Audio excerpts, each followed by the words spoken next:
नमस्कार। आजको प्रस्तुतिमा हामी मिलिजुली कालिन्चोक साकोसका श्रद्धेय शेयर सदस्यज्यूहरूमाझ आम्दानी र खर्च सम्बन्धी केही कुराहरू राख्ने अनुमति चाहन्छौँ। आम्दानी भन्दा बढी खर्च गर्ने बानीले भविष्यमा आर्थिक समस्या निम्त्याउन सक्छ।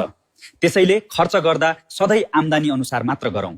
हरेक महिनाको आम्दानी र खर्चको स्पष्ट हिसाब राख्ने र परिवारमा शेयर गर्ने बानीले आर्थिक अनुशासन विकास गर्छ।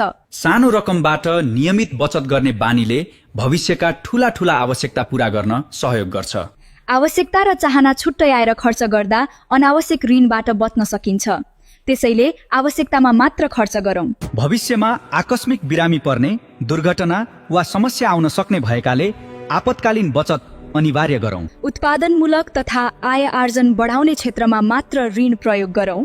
ऋण लिएर जथाभावी प्रयोग नगरौँ। समयमै ऋणको किस्ता र ब्याज बुझाउनु, नियमित रूपमा मासिक बचत बुझाउनु असल शेयर सदस्यको पहिचान हो। त्यसैले समयमै बुझाइ असल शेयर सदस्य बनौँ। परिवारका सबै सदस्यलाई बचत र आर्थिक अनुशासन बारे जानकारी गराई सचेत बनाऊ र पारिवारिक वार्षिक बजेट बनाएर सोही अनुसार चलौँ। मोबाइल ब्याङ्किङ र डिजिटल कारोबार प्रयोग गर्दा सुरक्षा र गोपनीयतामा विशेष ध्यान दिउँ।